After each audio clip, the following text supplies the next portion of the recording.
Very good morning everyone, I am Gaurav Gupta. तो आज हम स्टार्ट करने जा रहे हैं क्लास 12 का chapter number 3 matrix. According to NCERT की बात कर रहे हैं तो chapter number 3 and chapter number 4 are both the part of the matrix. According to marks distribution की बात करते हैं तो 9 से लेकर 12 मार्क्स का यहाँ मार्क्स डिस्ट्रीब्यूशन रहता है according to different board.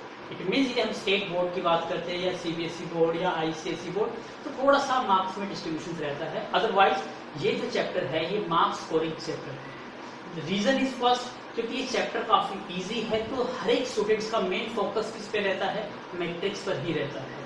But according to competitive exam की बात करें तो it is quite tough chapter because आपको यहाँ पर बेसिक प्रॉपर्टीज को डिटेल में समझना है। तो आप जो आपके आईआईटी एग्जाम्स हैं जेईई मेंस एंड एडवांस तो आप उसको भी इजीली क्रैक कर पाओगे यदि आप इसकी बेसिक प्रॉपर्टीज पे फोकस करो। तो यहाँ हम बेसिक प्रॉपर्टीज पे भी फोकस करेंगे और अकॉर्डिंग टू बोर्ड एग्जाम में किस किस टाइप के क्वेश्चन पूछे जाते हैं उन पर भी फोकस करेंगे और एनसीईआरटी एलिमेंट्स मैथमेटिक्स उसके भी डिफरेंट जो अप्रोच प्रॉपर्टीज पर भी फोकस करेंगे। लेकिन जो हमारा मेन फोकस रहेगा एक्सरसाइज के जो क्वेश्चन हम सोल्व करेंगे वो एनसीईआरटी के ही सोल्व करेंगे इस लेक्चर में। तो सोल्व करने जा रहे हैं हम एक्सरसाइज 3.1। तो अब यहाँ जो कॉन्सेप्ट आता है वो आता है कॉन्सेप्ट मैट्रिक्स। तो आपको थोड़ा सा बेसिक समझना पड़ेगा कि मैट्रिक्स एक्चुअली क्या है, फिर हम स्टार्ट करेंगे एक्सरसाइज 3.1। तो अब हम बात कर रहे हैं मैट्रिक्स। तो जो मैट्रिक्स है जो कॉन्सेप्ट है जो आप मोबाइल में कीपैड यूज करते हो वो भी मैट्रिक्स के कॉन्सेप्ट पे बेस्ड होता है। जो आप कंप्यूटर पे कीबोर्ड यूज करते हो वो भी मैट्रिक्स का कॉन्सेप्ट होता है। बहुत सारी एप्लीकेशन है जहां पर आप मैट्रिक्स का कॉन्सेप्ट यूज करते हो। बेसिकली मैट्रिक्स एक रिप्रेजेंटेशन होता है of the elements in 2 dimensional space. तो 2 डायमेंशनल स्पेस में हम एलिमेंट्स को अरेंज कैसे करें तो उस वे को हमें सीखना है। उसी वे का क्या नाम है, मैट्रिक्स। तो हम इजीली समझ सकते हैं कि मैट्रिक्स क्या होती है जब हम बात करते हैं हॉरिजॉन्टल लाइंस की एंड वर्टिकल लाइंस की। आप देखिए जब वहां पर आपकी वर्टिकल लाइंस और हॉरिजॉन्टल लाइन दोनों को कंबाइन कर दिया जाए तो कुछ इंटरसेक्टिंग पॉइंट्स हमें मिलेंगे और उन इंटरसेक्टिंग पॉइंट्स पर जब एलिमेंट को रिप्रेजेंट कर देते हैं तो उस वे को हम कहते हैं मैट्रिक्स। देखिए ध्यान से, सबसे पहले हॉरिजॉन्टल लाइन की बात कर रहे हैं तो मैं यहाँ पर हॉरिजॉन्टल लाइन ड्रॉ कर देता हूँ।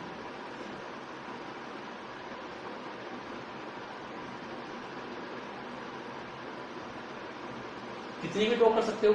जब मैं वर्टिकल लाइंस की बात करता हूं तो ये वर्टिकल लाइंस,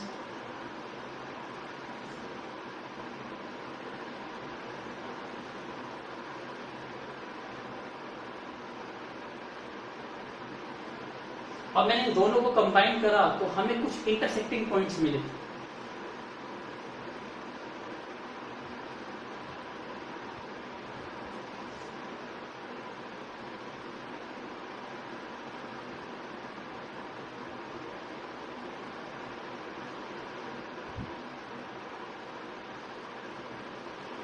ये आपको क्या मिलते हैं, इंटरसेक्टिंग पॉइंट्स। अब इंटरसेक्टिंग पॉइंट्स पर आप एलिमेंट को प्लेस कर देते हो और जितने इंटरसेक्टिंग पॉइंट्स आप यूज करते हो उसी के अकॉर्डिंग क्या बन जाती है, एक मैट्रिक्स बन जाती है। मीन्स क्या है, जैसे मैं 2 हॉरिजॉन्टल लाइन को यूज करता हूँ और 2 वर्टिकल लाइन यूज कर रहा हूँ। तो 2 हॉरिजॉन्टल लाइन ये फर्स्ट लाइन है, हॉरिजॉन्टल लाइन फर्स्ट, ये हॉरिजॉन्टल लाइन सेकेंड, ये वर्टिकल लाइन फर्स्ट, ये वर्टिकल लाइन सेकेंड। तो इन दोनों के इंटरसेक्टिंग पॉइंट कौन से हुए, ये पॉइंट्स, ये 4 पॉइंट्स हुए। अब इन्हीं को मैं थोड़ा सा सेपरेट बना देता हूं और इनकी सिर्फ पोजीशन पर आपको एलिमेंट रखना है। अब जैसे ये एलिमेंट तो मैं यहां पर एलिमेंट रख देता हूं 4, यहां पर रख देता हूं मैं 7, यहां पर प्लेस कर देता हूं 6, यहां प्लेस कर देता हूं 3। अब जो एलिमेंट्स मुझे मिले यहाँ पर मैंने कैसे रिप्रेजेंट करा इसको, 2 डायमेंशनल स्पेस में। अब इन एलिमेंट्स को स्क्वायर ब्रैकेट के अंदर प्लेस करिए, स्क्वायर ब्रैकेट में रिप्रेजेंट कर दिया तो इससे हम कहेंगे मैट्रिक्स। और मैट्रिक्स को कुछ नेम असाइन करना है तो नेम असाइन करने के लिए आपको यहाँ पे कोई बड़ा लेटर वर्ड यूज नहीं करना, यहाँ पर आपको कैपिटल लेटर यूज करना है। कुछ भी यूज कर सकते हो, फॉर एग्जाम्पल मैं ए यूज कर लेता हूँ, इक्वल टू, तो ये मेरी एक मैट्रिक्स बन गई A is equal to this. तो यहाँ पर आपको ये देखना होता है कि कितनी हॉरिजॉन्टल लाइंस है। तो आपको यहाँ दिखाई दे रही है कितनी हॉरिजॉन्टल लाइंस है, यहाँ पर 2। अब यहाँ पर मैट्रिक्स में हम हॉरिजॉन्टल वर्ड यूज नहीं करते, यहाँ पर हम वर्ड यूज करते हैं रो। तो हॉरिजॉन्टल के लिए हमने कौन सा वर्ड यूज करा, रो। तो जहां H लिखा हुआ है वहां पर मैं क्या लिख सकता हूं, R। तो मैं इस H को रिप्लेस कर देता हूं, यहां क्या लिख देता हूं, R। तो ये बन जाएगी फर्स्ट रो, ये क्या बन जाएगी, सेकेंड रो। इसी टाइप से जो वर्टिकल लाइंस है, तो यहाँ वर्टिकल वर्ड यूज नहीं यूज करते, यहाँ यूज करते हैं कॉलम।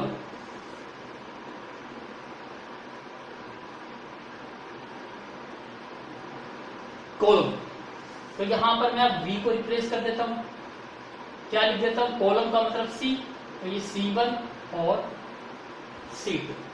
इसका मतलब यहां पर इस मैट्रिक्स में यदि मैं रो की बात करता हूं तो कितनी रोज है, 1 और 2। कितने कॉलम है, 1 और 2, तो मतलब 2 रो है एंड 2 कॉलम है। तो ये 2 रो एंड 2 कॉलम कैसे आप इस मैट्रिक्स में एक्सप्रेस करते हो, इसको लिखते कैसे हो। तो इसके लिए एक वर्ड यूज होता है order of the matrix.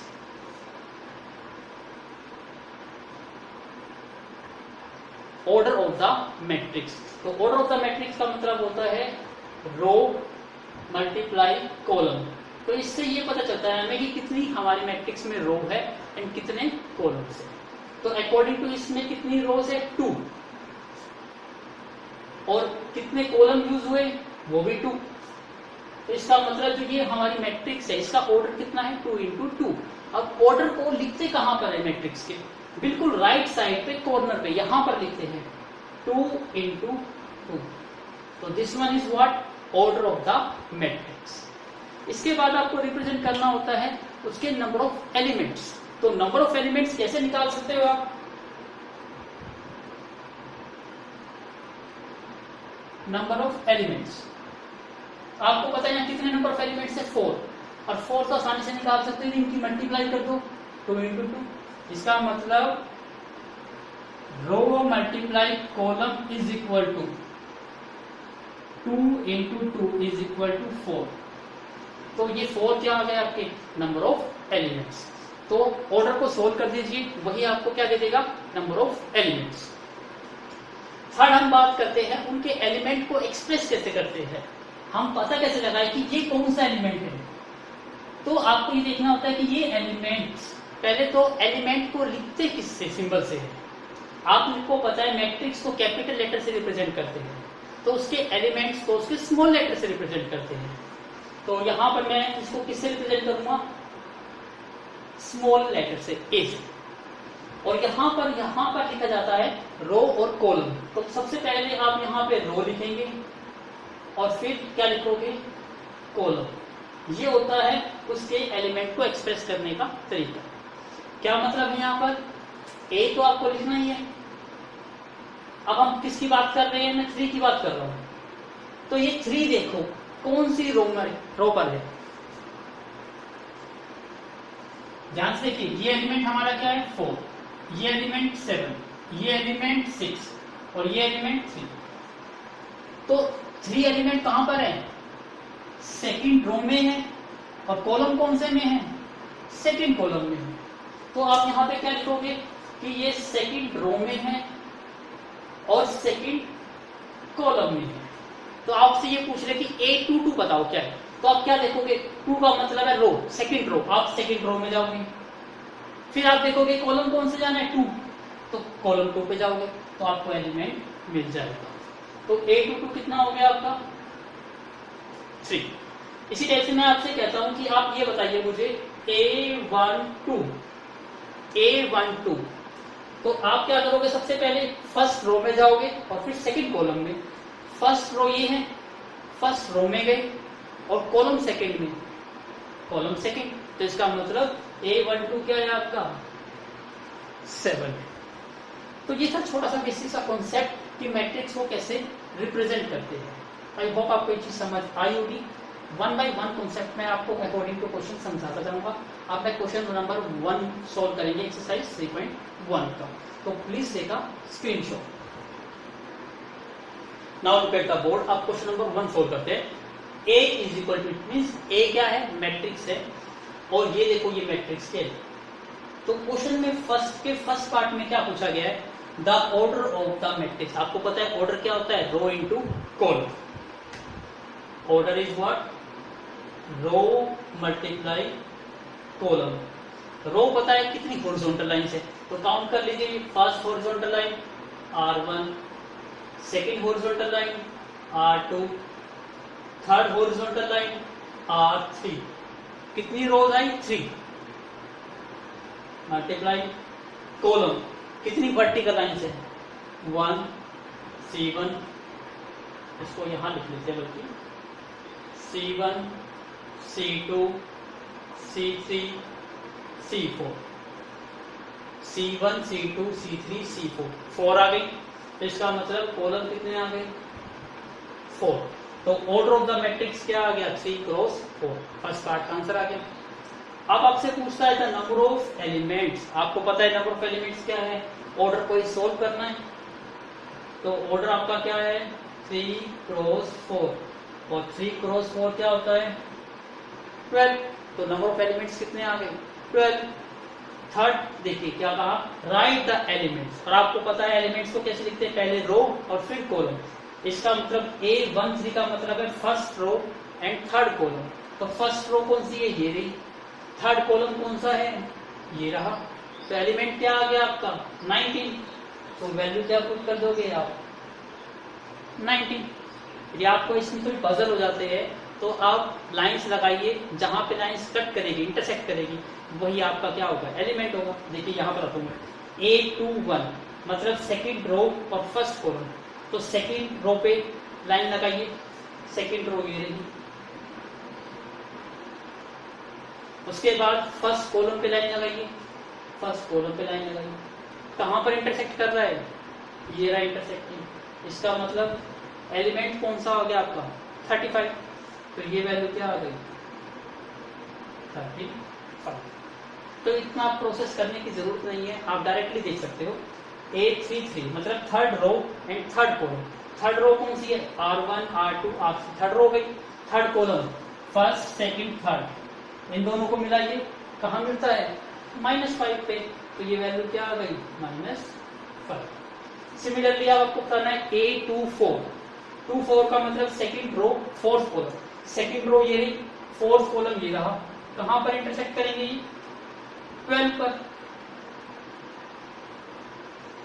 Second row and third column, second row third column क्या आ गया, 5/2। तो ये आपका आंसर आ गया। कितना सिंपल क्वेश्चन था। Please take a screenshot. Now look at the board question number 2। अब हम नया कॉन्सेप्ट सीखेंगे यहाँ पर। If a matrix has 24 elements, एक मैट्रिक्स है जिसके 24 एलिमेंट्स हैं, what are the possible order it can have. It means उस एक मैट्रिक्स यदि आपको दे दी जाए और उसके नंबर ऑफ एलिमेंट्स 24 है, तो क्या क्या ऑर्डर की मैट्रिक्स बन सकती है, ये आपसे पूछा गया है। It's very easy. हम अपना कॉन्सेप्ट वहीं से स्टार्ट करते हैं कि ऑर्डर ऑफ द मैट्रिसेस क्या होती है। आपसे पूछा गया है पॉसिबल ऑर्डर्स, कि क्या क्या पॉसिबल ऑर्डर्स है। ऑर्डर फॉर 24 एलिमेंट्स मैट्रिक्स, ये पूछा गया है। अब ऑर्डर पूछा गया है तो हम ऑर्डर की डेफिनेशन लिख लेते हैं कि ऑर्डर क्या होता है। Order is row multiply column. इसका मतलब रो मल्टीप्लाई कॉलम करके क्या आना चाहिए, 24 आना चाहिए। और यही क्या होते हैं, यही एलिमेंट्स होते हैं। तो एलिमेंट्स हमें पता है 24। तो आप यहां पर क्या क्या वैल्यू रखिए जिससे आपको 24 मिल जाए। तो नेचुरली आप क्या लिखोगे, पहले इसको 1 लिख लोगे, इसको 24, तो रिजल्ट 24 आएगा। इसको 2 लिख लीजिए, इसको 12, तो भी 24 आएगा। इसको 3 लिख लीजिए, इसको 8, तो भी 24 आएगा।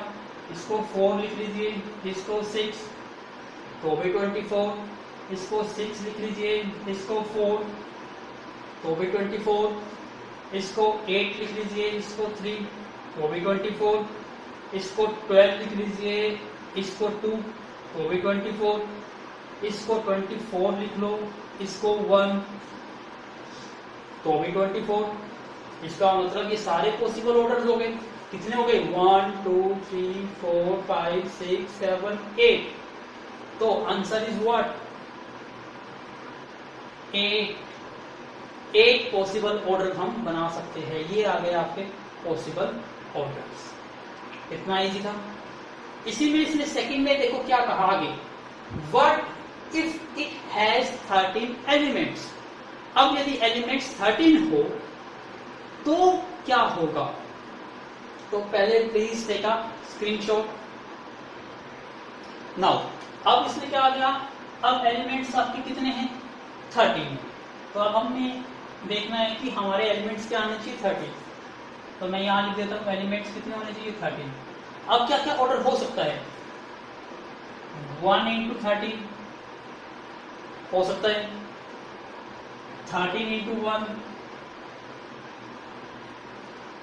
ये भी हो सकता है, बिल्कुल हो सकता है। अब यहां से थोड़ा सा बेसिक सा कॉन्सेप्ट समझिए क्या होता है। अब ये 1 into 13 का मतलब क्या है? 1 into 13 का मतलब क्या है कि जो रो है वो तो 1 है और जो कॉलम है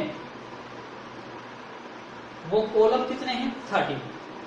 13 क्रॉस 1 की जब हम बात करते हैं तो इसका क्या मतलब है? इसका ये मतलब है कि जो रो है वो 13 है और जो कॉलम है वो क्या है? 1। इसको ये मैं बनाना चाहूं तो कैसे बनाऊंगा? 13 रो, आपको पता है रो का मतलब क्या होता है? Horizontal line. तो इसका मतलब R1 R2 इसी टाइप से करते करते R13,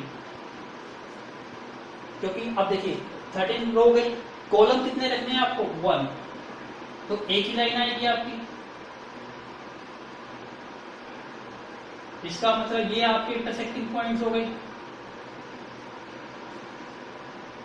तो इसका मतलब मैट्रिक्स कैसी बनेगी अब आपकी? मान लीजिए मैट्रिक्स बनाता हूं तो एलिमेंट कैसे आएंगे? ए। फर्स्ट एलिमेंट को क्या लिखोगे? First row first column. इस एलिमेंट को क्या लिखोगे? सेकंड रो, लेकिन कॉलम तो ये फर्स्ट ही है। First row second row first column, third row first column, 13 row और फर्स्ट कॉलम।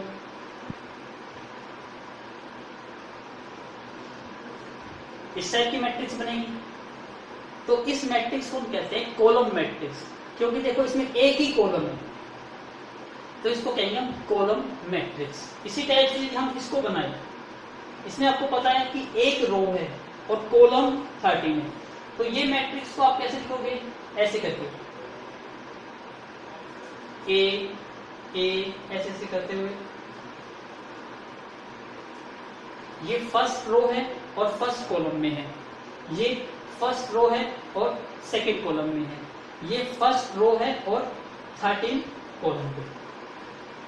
क्योंकि देखिए एक ही रो है, रो तो आपको एक ही बनानी है और कॉलम कितने हैं? ये सारे कॉलम हो गए ना, फर्स्ट कॉलम सेकंड कॉलम और ये 13 कॉलम। इसको क्या लिखोगे? C1 C2 C13 और ये आपकी क्या हो गई? R1। तो इसमें देखिए आपके जो एलिमेंट्स है वो कैसे अरेंज हो रहे हैं? रो में। सिर्फ एक ही रो है तो इस मैट्रिक्स को कहते हैं रो मैट्रिक्स और इस मैट्रिक्स को क्या कहेंगे हम? Column matrix. तो अगेन समझिए, जिसमें एक ही रो हो तो वो रो मैट्रिक्स है, जिसमें एक ही कॉलम बने और उस मैट्रिक्स को क्या कहते हैं? Column matrix. इस टाइप से बहुत सारी मैट्रिक्स है, मैं 1 बाय 1 क्वेश्चन के अकॉर्डिंग आपको समझाता जाऊंगा। तो आई होप आपको row matrix and column matrix समझ आ गई हो। तो please take a screenshot. Now look at the board. Question number 3 is very very similar. उसमें आपके 24 एलिमेंट्स है, इसमें 18 एलिमेंट्स है, बिल्कुल सेम टू सेम क्वेश्चन है, जो आप please do it your self. Question number 4 ये एक नया कॉन्सेप्ट है जो आपको सीखना है। It's very very easy. Construct a 2x2 matrix. आपको एक मैट्रिक्स बनानी है 2x2। अब आपको पता है 2x2 का मतलब क्या होता है, ऑर्डर ऑफ द मैट्रिक्स। तो एक जनरल मैट्रिक्स बनाइए 2x2 की मैट्रिक्स। उसने कहा कि मैट्रिक्स का क्या नाम रखना है, ए। तो हम जनरल मैट्रिक्स बनाते हैं ए।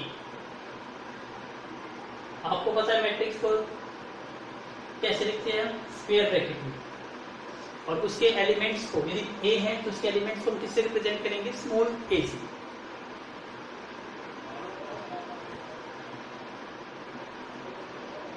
ये चीज आपको पता चले मैंने यहाँ 4a क्यों बनाया, क्यों, क्योंकि ऑर्डर ऑफ द मैट्रिक्स क्या है 2x2। 2x2 का मतलब क्या है, दो हॉरिजॉन्टल लाइन। तो यहां दिखाई दे रही है आपको दो हॉरिजॉन्टल लाइन है, ये फर्स्ट R1, ये R2। इसी टाइप से ये C1 और ये क्या हो गई C2। 2 row and 2 column. तो ये मैट्रिक्स आपकी क्या है 2x2 की मैट्रिक्स है, जनरल हमने बनाई है। अब इसके एलिमेंट को लिखने का तरीका आपको याद है कि ये एलिमेंट फर्स्ट रो पर है, ये एलिमेंट कहां पर है, सेकंड रो में है। अब ये एलिमेंट कॉलम की बात करते हैं, कौन से कॉलम में, फर्स्ट कॉलम में। कॉलम को बाद में लिखते हैं। ये एलिमेंट्स कहां पर प्रेजेंट है, सेकंड कॉलम में। ये एलिमेंट्स आ गए, इसका मतलब आपको ये मैट्रिक्स बनानी है। अब इसके एलिमेंट्स की वैल्यूज निकालनी है। तो अब ध्यान से सीखिए, यहां पर एलिमेंट्स को रिप्रेजेंट किया गया है। नाउ अब आपको क्या लिखने हैं, इन एलिमेंट्स की वैल्यू लिखनी। अब वैल्यू डिफाइन करने के लिए क्वेश्चन नंबर 4 के फर्स्ट पार्ट में आपको डिफाइन किया, जो एलिमेंट्स की वैल्यू है वो इस रूल से डिफाइन करनी है। अब यहाँ देखो i और j, यहाँ पर i किसके लिए यूज होता है, रो के लिए। i यूज होता है फॉर रो और j यूज होता है फॉर कॉलम के लिए। तो यहां देखिए सबसे पहले आपको निकालना है a11।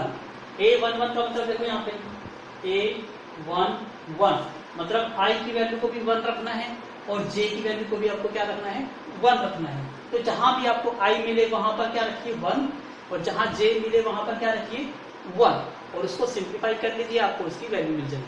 जैसे यहाँ पर देखिए i है यहाँ पर, तो i की वैल्यू 1, j भी है यहाँ पर 1, और उसका क्या है स्क्वायर, और डिवाइड में क्या है 2। अब ये 1 + 1 क्या बन गया 2, 2 का स्क्वायर क्या बन गया 4, डिवाइड बाई 2, 4/2 क्या आ गया 2। इसका मतलब हमारी जो मैट्रिक्स है, ये जो मैट्रिक्स बनेगी, इसका जो फर्स्ट एलिमेंट है a11, ये 11, इसकी वैल्यू कितनी आ गई 2, तो हमने क्या रखी 2।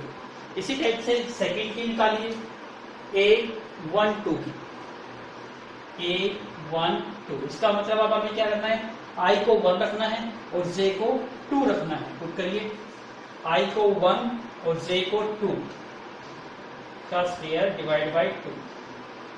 ये क्या बन गया 1 + 2 3, 3 का स्क्वायर 9/2। ये वैल्यू आ गई, तो मैं यहाँ पुट कर देता हूँ 9/2। थर्ड पुट करना है, आपको फाइंड आउट करना है a21। a21 क्या मतलब है, i को 2 पुट करना है और j को 1 पुट करिए।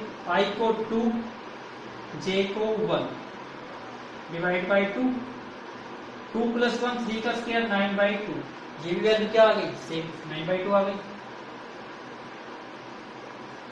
अब आपको क्या फाइंड आउट करना है, a22 करिए फाइंड आउट।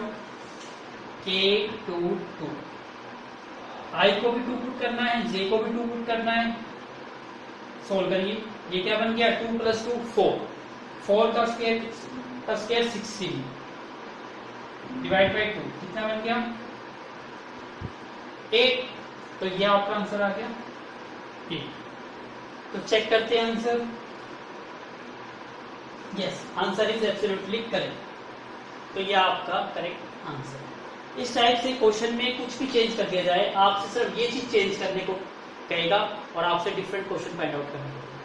आई होप आपको कॉन्सेप्ट समझ आ गया होगा। इसी का मैं एक सेकंड पार्ट और लेता हूँ, थर्ड पार्ट आप please do it yourself. Please take a screenshot. Now look at the board second part. Elements को कैसे डिफाइन किया गया है, आई बाई जे। आपको तो कोई प्रॉब्लम ही नहीं, आपको तो बस पुट क्या करना है, आई और जे की वैल्यू को पुट करना है, जिस भी फॉर्मेट में है, जहां भी आई और जे मिले वहां पर उसको प्लेस करो और उसको सोल्व करके आंसर लिख लीजिए। सेम टू सेम आपको 2 क्रॉस 2 का ही है ये। तो स्टार्ट करते हैं। सबसे पहले आप फाइंड आउट करेंगे A11। A11 इसका मतलब क्या है, आई की वैल्यू भी 1 है और जे की वैल्यू भी क्या है 1। पुट कर दीजिए 1 बाई 1, वैल्यू क्या मिल गई 1। तो यहां पुट करिए, क्या वैल्यू मिल गई आपको 1। सेकंड फाइंड आउट करते हैं A12। A12 इसका मतलब आई की वैल्यू 1 और जे की वैल्यू 2, 1/2। तो यहां से आपको क्या मिल गया 1/2। अब फाइंड आउट करिए A21। आई की वैल्यू कितनी है 2 और जे की वैल्यू 1, 2/1 कितना होता है 2। तो यहां से आपको क्या मिल गया 2। अब फाइंड आउट करिए A22। इसका मतलब आई की वैल्यू भी 2 और जे की वैल्यू भी क्या हो गई 2, और 2/2 करके क्या हो गया 1। तो this one is the answer. तो इस टाइप से किसी भी पैटर्न में दिया हो, आपको जस्ट पुट करनी है उसकी आई और जे की वैल्यू और उससे सोल्व करके एलिमेंट की वैल्यू निकाल लीजिए और उसको पुट कर दीजिए मैट्रिक्स में, तो उससे आपका आंसर मिल जाएगा। तो please take a screenshot. Now look at the board question number 5। Question number 5 भी बिल्कुल सिमिलर है क्वेश्चन नंबर 4 की तरह। तो इसके 2 पार्ट है, इसमें हम एक पार्ट सोल्व करते हैं। Construct a 3x4 matrix. वहां पर 2x2 मैट्रिक्स बनानी थी, यहाँ पर आपको 3x4 मैट्रिक्स बनानी है। तो पैटर्न वही रहेगा, कुछ नाम दे देते हैं मैट्रिक्स को, ए नाम दे देते हैं मैट्रिक्स को, और 3x4 का मतलब क्या है 3 रो। तो 3 रो मतलब R1 R2 R3, 3 रो होगी और कॉलम कितने होंगे 4, C1 C2 C3 C4। Column कितने हो गए 4। तो मैट्रिक्स कैसी बनेगी, इस टाइप से बनेगी। तो अब लिखते हैं फर्स्ट रो फर्स्ट कॉलम। अब मैट्रिक्स ए ही है तो इसके एलिमेंट को भी स्मॉल लेटर से रिप्रेजेंट करेंगे। ए क्या आएगी फर्स्ट रो और फर्स्ट कॉलम A11। इसको आप डायरेक्ट भी शॉर्टकट में लिख सकते हो। कैसे लिख सकते हो, देखो पहले तो सभी जगह ए लिख लीजिए,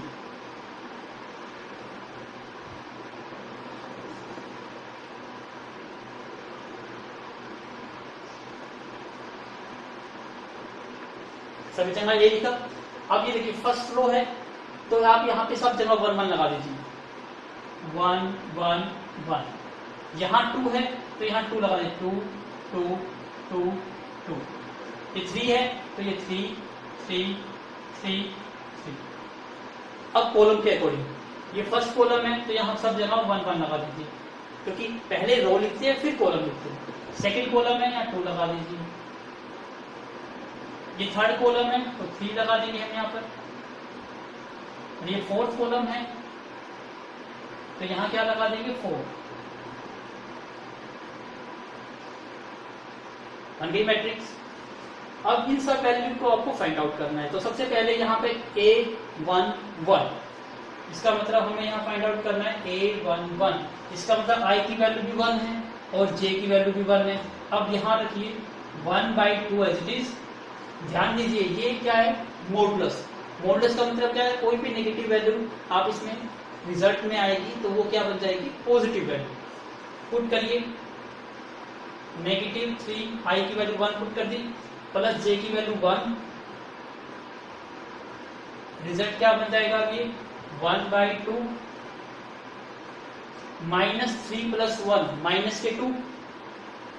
और मोड में क्या होता है नेगेटिव भी पॉजिटिव बन जाता है, तो ये -2 का क्या बन जाएगा +2।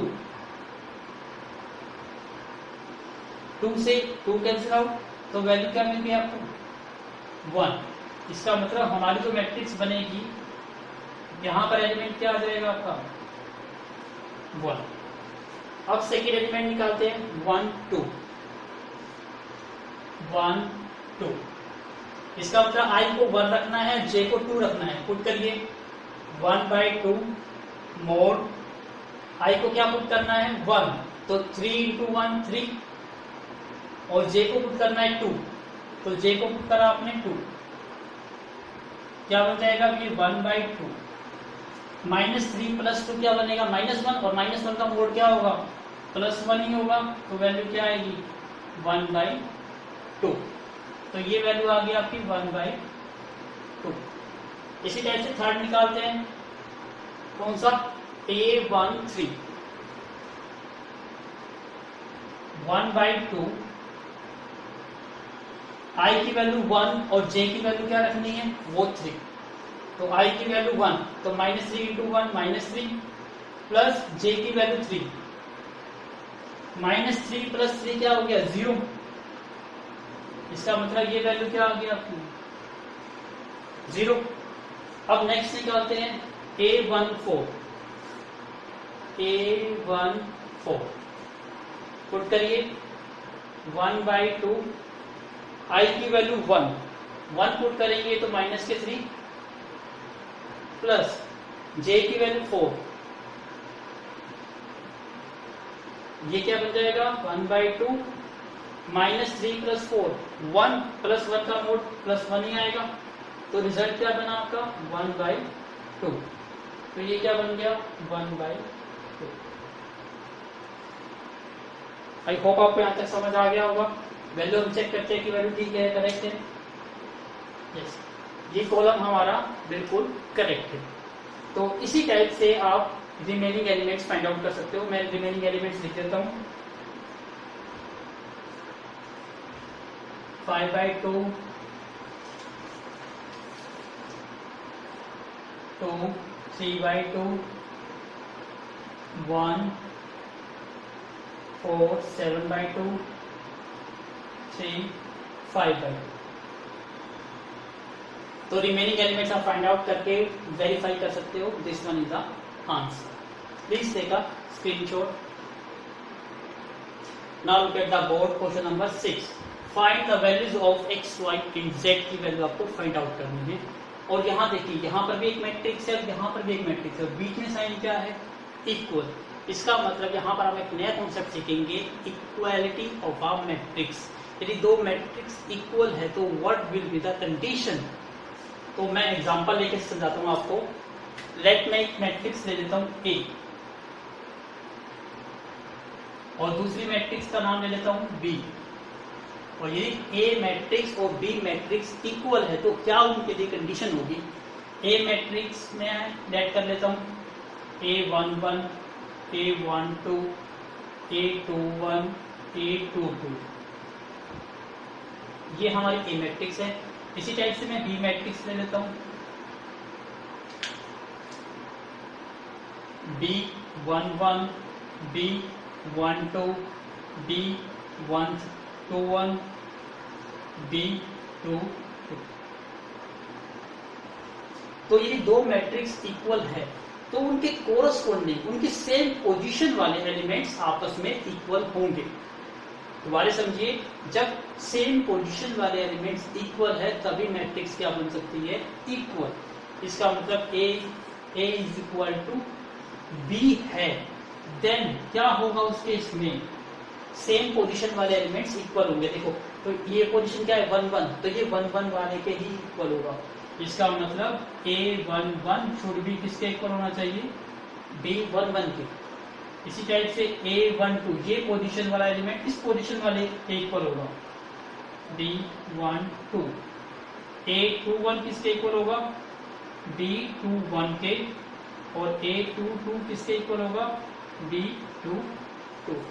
आई होप आपको चीज समझ आ गई है कि दो मैट्रिक्स इक्वल तभी होगी जब उनकी सेम पोजीशन वाले, कि इसके कोरस्पोंडिंग ये एलिमेंट, इसके कोरस्पोंडिंग ये एलिमेंट, इसके कोरस्पोंडिंग ये एलिमेंट, और इसके कोरस्पोंडिंग ये एलिमेंट, कोरस्पोंडिंग सेम पोजीशन वाले एलिमेंट्स क्या होंगे आपस में इक्वल होंगे, तभी मैट्रिक्स क्या बनेगी इक्वल बनेगी। तो अब ये कॉन्सेप्ट पर बेस्ड आपका ये दो क्वेश्चंस है, थर्ड पार्ट भी है, अब हम इसको सोल्व करेंगे। तो प्लीज टेक अ स्क्रीनशॉट। अब सोल्व करते हैं इसको। अब आपको पता चल गया सेम पोजीशन वाला, तो 4 की पोजीशन किसके इक्वल होगी y के इक्वल। इसका मतलब y की वैल्यू क्या मिल गई आपको 4 मिल की सिंपल थी। ये पोजीशन किसके इक्वल होगी? इस पोजीशन के इक्वल। इसका मतलब C इज इक्वल टू क्या होगा? Z। तो यहां से आपको Z की वैल्यू भी मिल गई। X के कोरस्पॉन्डिंग कौन सा एलिमेंट होगा? 1। तो X की वैल्यू क्या आ गई? 1। हो गया क्वेश्चन सोल्व। ऐसे इसको सोल्व कर दें। अब देखिए फर्स्ट किसके इक्वल होगा? इसकी पोजीशन 6 के इक्वल। इसका मतलब x plus Y is equal to 6। Second 5 plus Z, ये किसके इक्वल होगा? 5 के। तो 5 plus Z equal to 5। Third देखिए एक्स वाई, ये पोजीशन किसके इक्वल है? 8 के। तो एक्स वाई किसके इक्वल आ गया? 8 के। अब इसका मतलब यहाँ 3 इक्वेशंस बन गई। अब इसको सोल्व करना है तो प्लीज डू इट। 5 से यहाँ 5 कैंसिल आउट हो गया, तो यहाँ z की वैल्यू क्या मिलेगी आपको? 0। तो z 0 आ गया।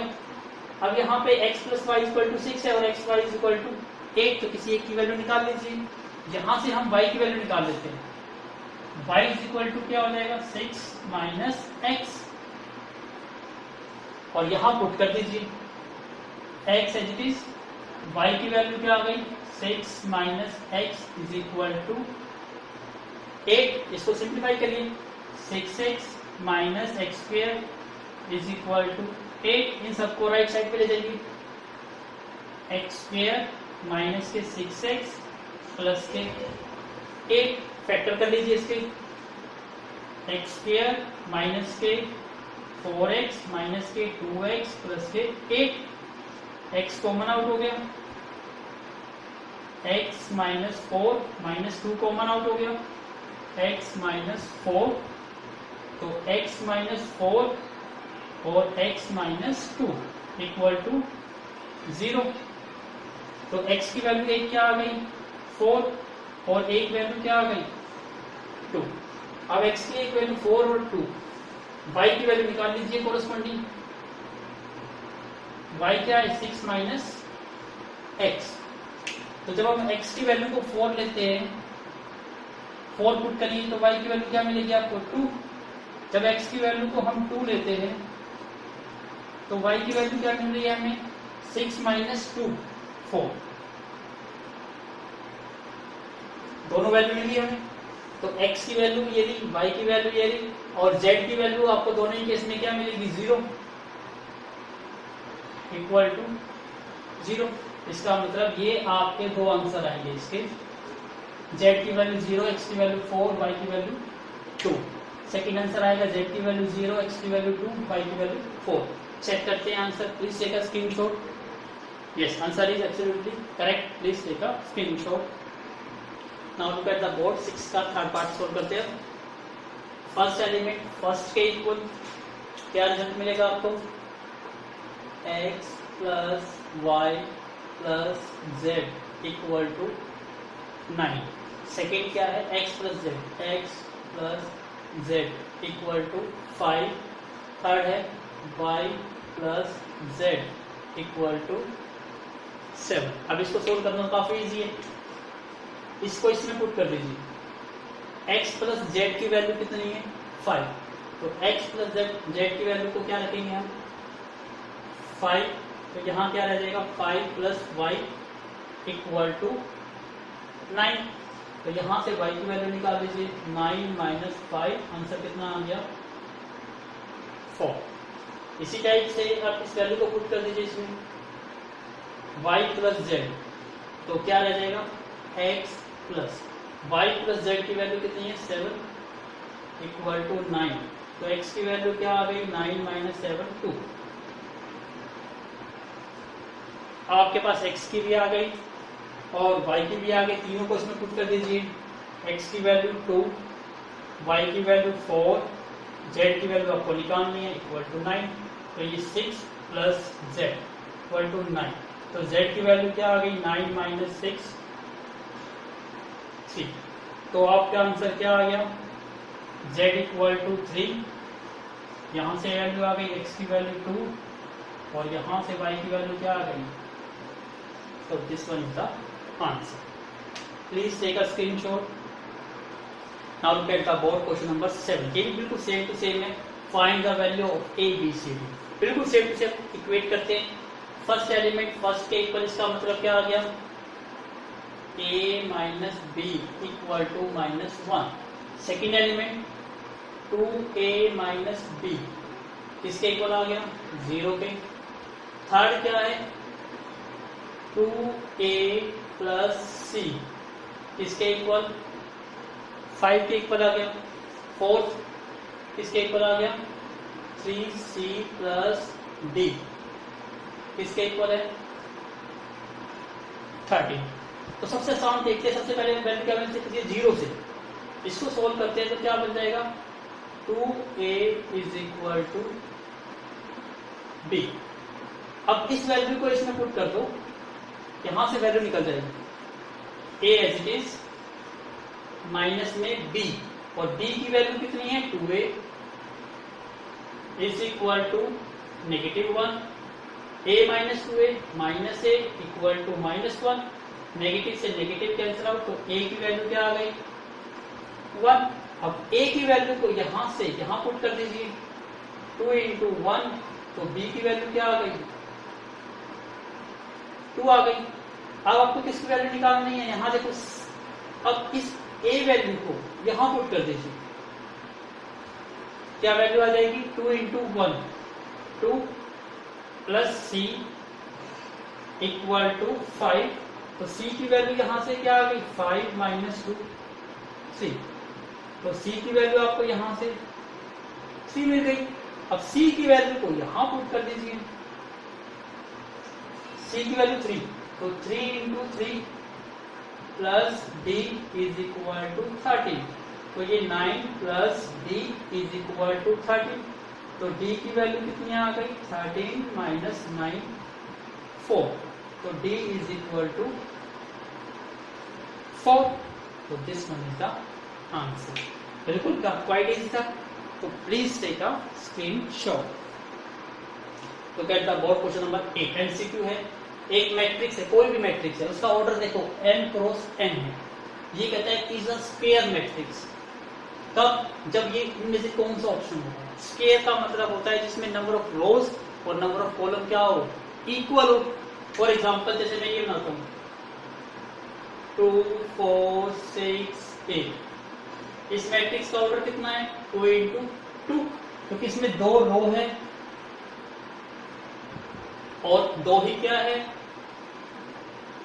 कॉलम है. इसका मतलब जब नंबर ऑफ रोज और कॉलम क्या बन जाए? इक्वल बन जाए, तो इस मैट्रिक्स को क्या कहते हैं हम? Square matrix. तो कब बनेगा ये? जब n is equal to n होगा. एग्जाम्पल में लिख सकते हो. तो जब n और n इक्वल होगा तो ये क्या बन जाएगी? ये स्क्वायर मैट्रिक्स. तो याद रख लीजिए. टाइप ये आपसे पूछे कोई व्हाट इज स्क्वायर मैट्रिक्स, तो square matrix is a matrix in which number of rows and columns are equal, is called a square matrix. और कंडीशन क्या आ गई? Row is equal to column. तो please take a screenshot. Now look at the board question number 9. Which of the following values of x and y make the following matrix equal? जैसे ये दो matrix आपको दी गई है, आपसे कहा कि इन चारों ऑप्शन में से कौन सी वैल्यू पर ये दोनों मैट्रिक्स क्या है? इक्वल बन जाए. तो सिंपल सा कॉन्सेप्ट है. इक्वल बन जाएगी, दोनों मैट्रिक्स को इक्वल पुट कर दो और उनसे वैल्यूज फाइंड आउट कर लो. जैसे हम पहले फर्स्ट को फर्स्ट के इक्वल पुट करते हैं. 3x plus 7 is equal to 0. यहां से x की वैल्यू क्या आएगी? माइनस के 7/3. क्या माइनस के 7/3 यहां पर है कहीं पर? नो. y की वैल्यू निकालते हैं. y प्लस 1 किसके इक्वल है? 8 के. तो y की वैल्यू कितनी आ गई यहां से? 7 तो मिलती है. एक x यहां भी है, यहां से भी x की वैल्यू निकालो. 2 minus 3x is equal to 4. तो यहां से 2 minus 4 is equal to 3x. तो ये क्या बन जाएगा? माइनस के 2/3x. तो आप देख रहे होंगे क्या कहीं वैल्यू मिल रही है? यहां दिख रहे होंगे. कि देखो ध्यान से देखना, x की वैल्यू यहाँ पे -2/3 है और y की वैल्यू 7, तो आप टिक कर दोगे x की वैल्यू -2/3 और y की वैल्यू 7, तो आपका आंसर गलत। क्यों? क्योंकि x की वैल्यू यहाँ पर -2/3 यहाँ से तो मिली है, लेकिन x की यहाँ पे वैल्यू तो -7/3 दी है, तो x की एक मैट्रिक्स में दो वैल्यू नहीं हो सकती। इसका मतलब -7/3 और -2/3 दो different values of x are exist, इसलिए यहाँ पर कोई भी सॉल्यूशन नहीं निकलेगा। तो आपका आंसर आएगा इसमें नॉट पॉसिबल। इस चीज को याद रखिएगा, जब मोर देन 1 वैल्यूज होती है तो कोई भी सॉल्यूशन काउंटेबल नहीं है। Please take a screenshot. Now look at the board question number 10। काफी इंपॉर्टेंट क्वेश्चन है, काफी टाइम एग्जाम में पूछा जाता है। The number of all possible matrix of order 3x3। आपको पता है 3x3 का मतलब क्या है? रो भी 3 होनी चाहिए और कॉलम भी कितने होने चाहिए? 3। इट मीन्स हमें क्या वैल्यू मिल गई? 3x3। तो हमें वैल्यू क्या मिल गई? 3x3। ये मैट्रिक्स है आपकी। अब आपसे कहता है कि विद एंट्री 0 या 1, मतलब यहां पर जो वैल्यू रखनी है एलिमेंट की वो 0 या 1 रख सकते हो। तो जो वैल्यूज है वो आइदर 0 और 1, इसका मतलब दो ही वैल्यूज आप रख सकते हो और कोई वैल्यू तो नहीं रख सकते। यस। अब पोजीशन कितनी है यहां पर देखो ध्यान से, पोजीशंस, टोटल एलिमेंट्स की पोजीशन कितनी है? 9। तो आप यहां ध्यान रखिए, आपके पास कितने ऑप्शन अवेलेबल है? दो ही ऑप्शन अवेलेबल है, तो 2 और उसकी पावर n। कितनी पोजीशंस कितनी है? 9, तो 2 की पावर 9 कितना आ जाएगा? ये 5 1 2। तो हमेशा याद रखिए, तो यहां पर क्या आता है? यहां पर पॉसिबल वैल्यूज, जो पॉसिबल वैल्यूज होती हैं वो यहां पर आता है, और उसके बाद पोजीशंस, यहां कितनी पोजीशंस हैं वो पोजीशंस यहां आता है। तो ये फॉर्मूला बन जाता है कि नंबर ऑफ मैट्रिक्स, कितनी मैट्रिक्स आप बना सकते हैं। तो आपका आंसर कितना आ गया? 5 1 2। तो इस टाइप से इस फॉर्मूले को हमेशा याद रखना है। तो आप कितनी भी एंट्री क्यों ना हो, कोई भी एंट्री क्यों ना हो, पुट करके आप आंसर निकाल सकते हो। तो हमने एक्सरसाइज 3.1 कंप्लीट कर ली है, तो हम वेरी शॉर्टली स्टार्ट करेंगे एक्सरसाइज 3.2। तो please do make your fair notebook neat and clean. So thank you once again for watching my video from starting to the end.